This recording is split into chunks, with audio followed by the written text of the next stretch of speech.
오늘 성경에 보면 하나님을 만난 바울 사도, 그가 하나님을 만난 다음에 변화됐어요.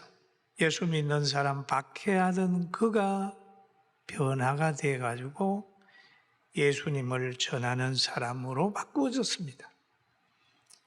그는 하나님께서 복음 전하라 라고 하는, 또 주님께서 제자들에게 너희는 어디로 가든지 복음을 전해라 라고 하는 말씀을 그 바울 사도가 실천했어요. 1차, 2차, 3차 전도 여행을 하면서 가는 곳곳마다 많은 교회들을 세웠습니다. 그런데 오늘 본문에 나오는 데살로니가 교회도 바울 사도가 전도 여행하다가 세운 교회예요. 그런데 그 교회를 자꾸 가려고 하는데 그만 사탄의 역사와 또 유대인의 반대로 인하여 못 가는 거예요. 못 가니까 늘 펜을 들고 그들에게 편지를 하는 겁니다. 어느 때는 그런 얘기를 하지요. 야, 죽음을 맞이할 때 믿는 사람은 소망 있는 죽음이니까 너무 슬퍼하지 말라 라고 얘기를 하면서 재림에 대한 이야기도 쭉 하고 있습니다. 그리고 깨어 있어야 된다, 평안하다, 안전하다 할 때 주님이 오시게 되는데 그 주님 오실 때 잠자는 자는 못 만난다, 깨어 있어야 된다라고 하는 교훈을 쭉 하세요. 쭉 하시면서 이제 5장 마지막 쭉 가가지고 오늘에 대해서는 이제 이렇게 형제들아 그러면서 교회 안에서의 관계에 대한 이야기를 하고 있습니다. 관계를 얘기를 합니다. 오늘 본문에 보면 형제들아 우리가 너희에게 구하노니, 그죠? 명하노니가 아니고 구하노니 그랬어요. 너희 가운데에서 수고하고 주 안에서 너희를 다스리며 권하는 자들을 너희가 알고, 그렇게 얘기를 하고 있어요. 여러분, 이 만남이라고 하는 것은, 만남은 대화를 낳고, 대화는 사상을 낳고, 사상은 기쁨과 또 즐거움 아니라 분노와 실패와 불행도 놓을 수 있어요. 그 대화 속에서 좋은 대화를 하면 서로 간에 행복해지지만은 만나서 나쁜 대화를 하면 싸우게 되는 거예요. 그런데 오늘 이 바울 사도는 성도들을 만나면서 이제 뭔 대화를 하느냐? 복음을 얘기를 하고 있습니다. 너희는 수고한 자를 알아라 라고 얘기를 해요. 수고한 자를 알아라. 그럼 어디에서? 교회에서 수고한 자를 알아라 이 얘기죠. 여러분 어떤 곳이든지 다 보면은 모임에는 수고하는 사람이 있어요. 심지어 가족 모임에도 더 수고하는 사람이 있잖아요. 부엌에서 식사 준비하고 하는 분들이 있잖아요. 교회도 마찬가지예요. 수고하는 사람이 있다. 데살로니가 교회 너희 안에도 수고하는 사람이 있다. 그러니까 수고하는 사람들을 알아주라. 그 수고하는 사람들을 알아주라. 여러분 우리는 예배당에 와서 앉아 있으면서 예배당 짓는데 수고했던 우리 선배 성도들의 수고도 알아줘야 돼요. 나무 밑에 와서 시원한 그늘을 에서 있으면서도 몇 년 전에 이 나무를 심은 사람들이 있구나 하고 그들에게 감사해. 우리나라가 이렇게 잘 되고 세계적인 강국이 되고 인기 있는 나라가 됐다. 야, 우리 조상들 피땀 흘려 수고했구나 생각하고 감사해야 되고, 가정에서도 좋은 환경 가운데 살면서 할아버지, 할머니, 아버지, 어머니 수고하셨구나 생각을 하는 거죠. 그게 좋은 가정이에요. 역사성이 있는 가정입니다. 그런데 여기에서 보니까 수고한 사람들의 모든 것을 알아주라 그랬습니다. 여러분, 교회에서 장로로, 집사로, 권사로, 교사로, 찬양대로 하나님 예배 드리는 교회 성장하는 데 수고한 이들을 모두가 알아주고 하나님이 기억한다고 하는 사실을 알게 되기를 주의 이름으로 축원합니다. 여기에 보니까 또 주 안에서 너희를 다스리고 근하는 자들을 그런 얘기를 해요. 그러면 주 안에서 너희를 다스리고 근하는 자들 그렇게 얘기를 하죠. 그러면 하나님 여기에 보면 다스리는 자가 있고 다스림을 받는 자가 있고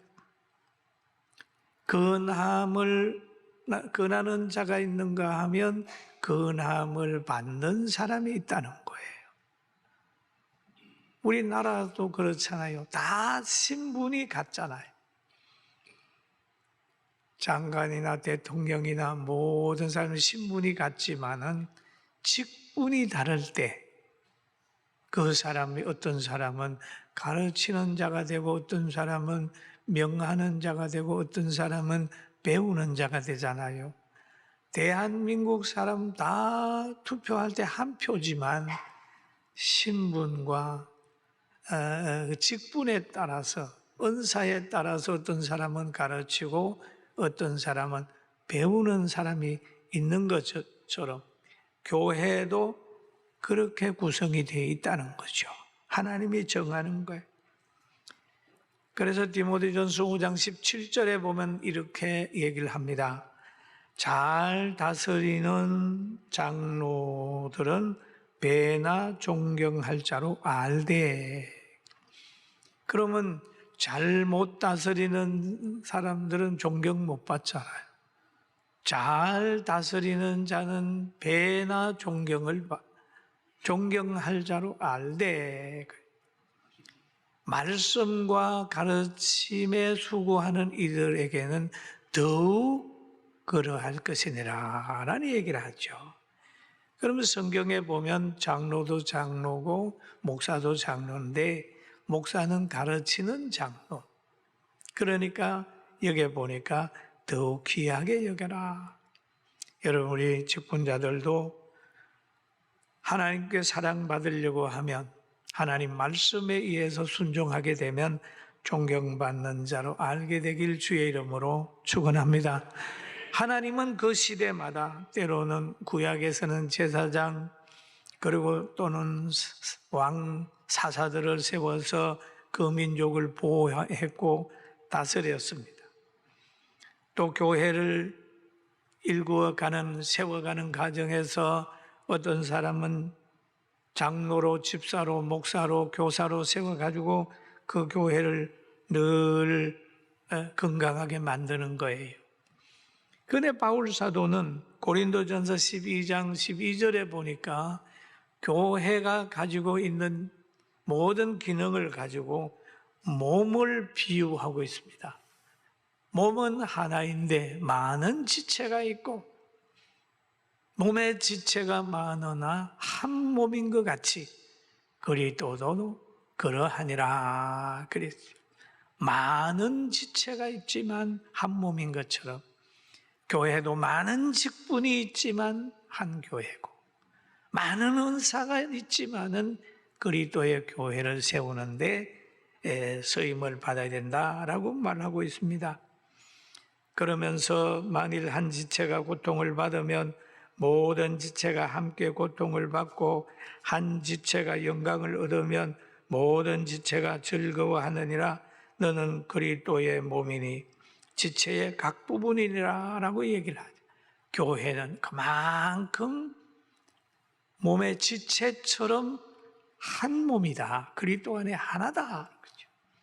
그래서 팔과 다리와 몸과 머리가 싸우지 않는 것처럼 교회는 서로 돕고 하나 되어야 된다는 것을 바울 사도가 설명하고 있습니다. 사랑하는 성도 여러분, 오늘 말씀으로 그리스도의 사랑으로 하나 되는 역사가 있기를 주님의 이름으로 축원합니다. 여러분, 우리나라가 복음을 중심해서 선교사들이 와서 학교를 세우고 병원을 세웠기 때문에 70년 넘어도 그렇게 나라가 유지가 되고 있고, 한국이 잘 되는 것도 역시 교회가 기도하고 있기 때문에, 우리 성민은이 26년 동안 그렇게 많은 어려움 속에서도 건장하게 있는 것은 복음 때문에, 이 복음의 능력을 알기 때문에 기도하세요, 성경 보세요, 그리고 예배 드리세요. 왜? 복음이야. 내 능력을 알기 때문에. 복음은 반석입니다. 집에 주춧돌과 같은 거야. 복음이에요. 요나가 하나님의 말씀을 가지고 들어가서 하니까 이 성이 회개하고 보호받았어요. 사랑하는 성도 여러분, 복음을 전합시다. 할렐루야. 복음을 받아들입시다. 하나님을 믿읍시다. 믿고 나서 회개해야 돼요.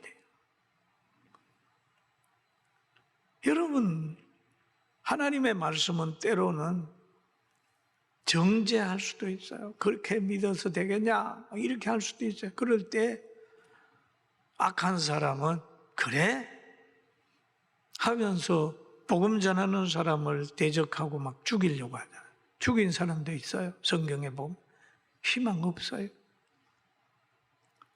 누가 그랬대잖아요. 신문에 담배 피우면 암 생긴다 그러니까 그걸 보다가 담배는 안 끊고 신문을 끊었대잖아요. 네?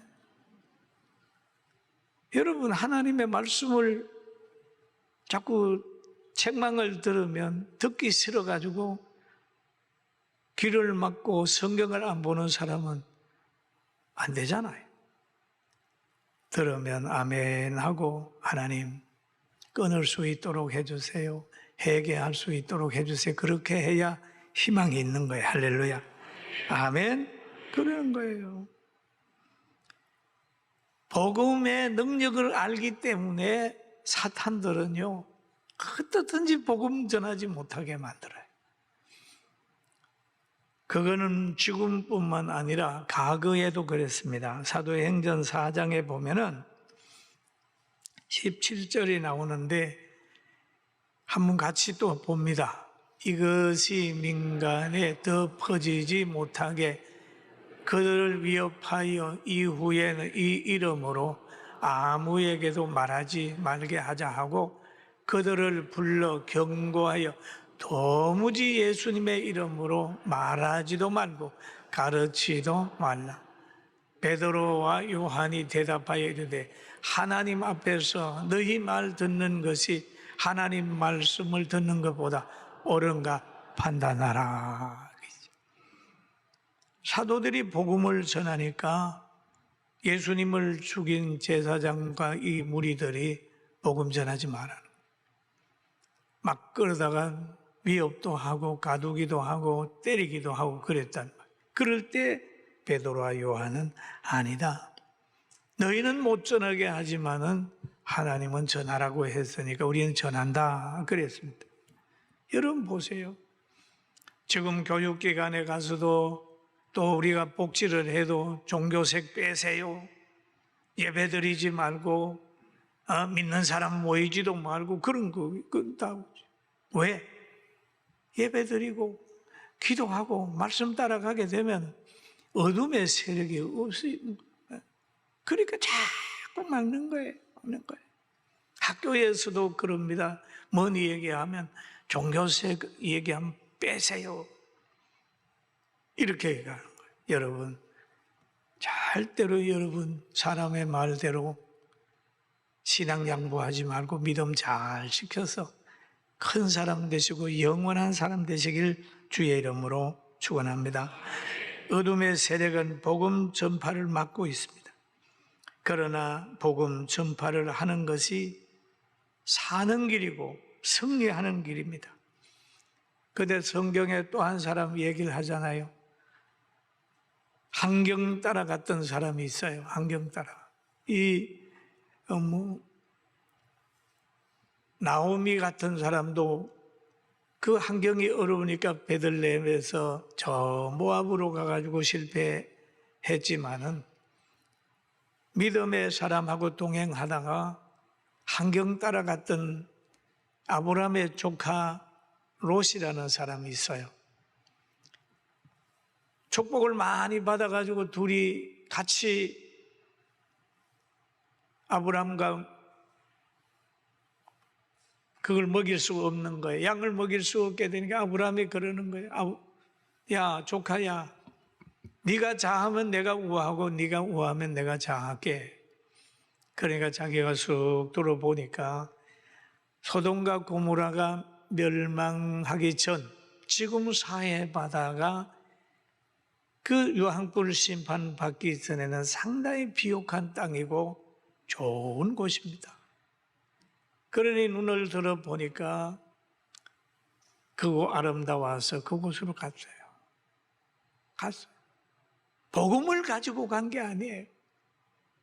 환경에 이끌려 간 거예요. 욕심에 이끌려 간 거예요.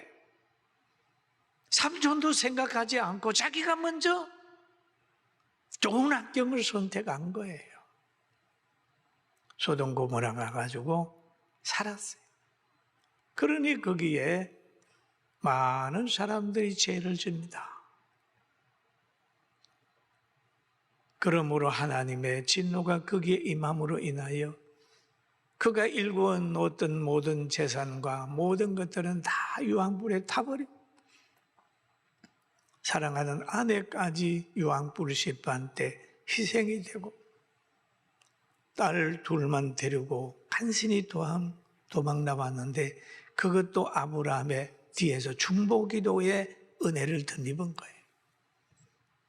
그러나 복음을 가지고 가는 사람은 자기도 살고 남도 살려요. 할렐루야. 따라합시다. 복음을 가지고 나아가면 나도 살고 상대도 살린다. 그럼요. 복음을 가지고 가는 사람은 자기도 살고 상대도 살고 복음을 가지고 가다가 순교당하게 되면 천국에서 누리게 되는 거예요. 그렇게 되는 겁니다. 그리고 우리는 또 여기에 보면서 사람들을 살피면서 그들에게 맞는 교훈을 해야 된다는 걸 오늘 이 바울 사도가 말하고 있습니다. 형제들아 너희를 권하노니 게으른 자들을 근개하며 게으른 자를 만나거든 그렇게 하지 않도록 게으르지 말아라. 놀지 말아라. 짐이 되지 말아라. 규모 없는 사람이 되지 말아라. 이렇게 하라는 거죠. 근개하며 마음이 약한 자를 격려해라. 여러분, 마음이 약한 사람은요, 야단치면 마음이 상해요. 여러분, 남자들이 화가 난다고 여자의 아내에게 막 소리 질러 보세요. 남편 얼굴만 보면 가슴이 벌렁벌렁. 두려움의 병이 듭니다. 저는 가급적 전하기에 대고 화를 안 내려고 노력을 합니다. 과거에는 모르고 젊었을 때는 화도 냈어요. 근데 지금은 될 수 있으면 전하기에 대고 화를 안 내요. 왜?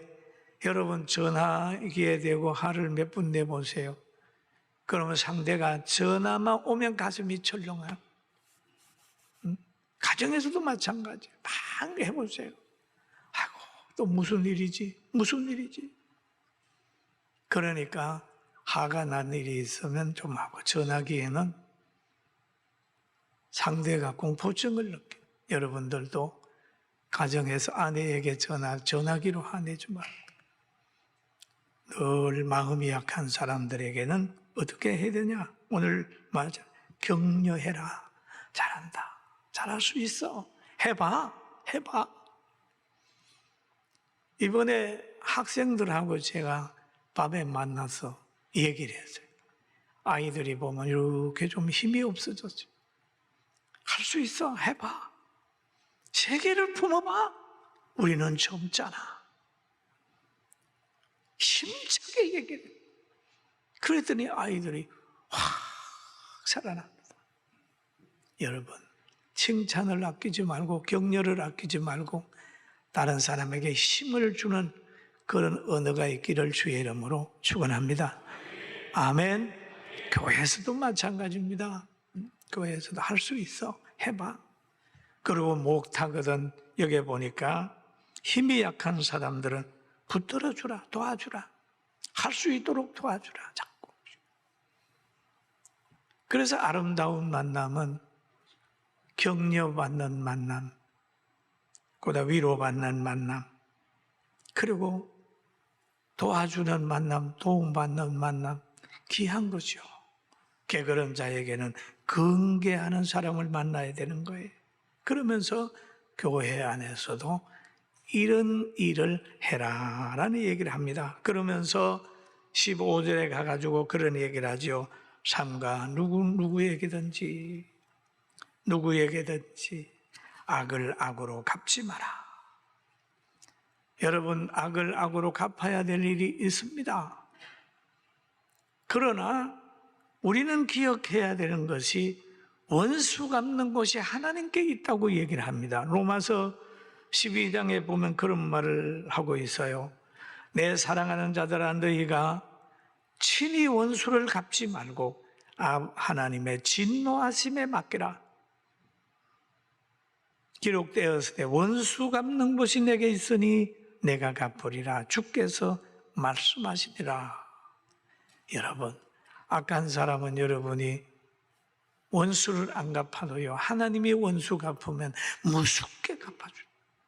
여러분 앞에서 여러분에게 기름을 붓는다면 악한 일을 하는 사람은 부끄러워 당하는 그 모습을 보게 할 때가 있어요. 친히 원수를 갚지 말고 선을 쫓아라 라고 하는 얘기는 뭡니까?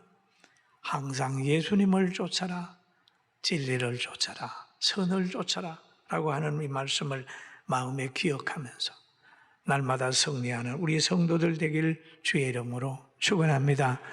구약 성경에 보면 요셉이라고 하는 사람이 나와요. 형제들이 요셉을 팔아먹었어요. 애굽에. 얼마나 요셉이 고생했는지 몰라요. 보디발의 가정에 가서 종살이 하다 으름당하지. 또 거기에서 안주인의 모함으로 인하여 감옥에 들어가서 감옥에서 고생하지. 그러나 하나님께서 요셉에게 그 지혜의 영을 주고 꿈을 해몽하는 능력을 줘가지고 애굽의 총리가 되잖아요. 그래서 결국 요셉의 꿈대로 형제들이 다 와서 요셉 앞에 무릎을 꿇습니다. 그럴 때 요셉은 형들이 팔아먹이기 때문에 얼마나 다른 나라에서 고생했어요. 그러나 마지막에 그가 말합니다. 내가 하나님을 대신할 수는 없잖아요. 내가 형님들을 돕겠습니다. 내가 하나님을 대신할 수는 없지요. 벌 주는 분은 하나님인데 나는 형제들을 돕겠습니다 하고 용서를 했던 것이 요셉의 모습이에요. 여러분, 이런 넉넉한 마음 가지고 잘 살아가고 이 무더위를 믿음으로 이기는 여러분 모두가 되기를 주의 이름으로 축원합니다.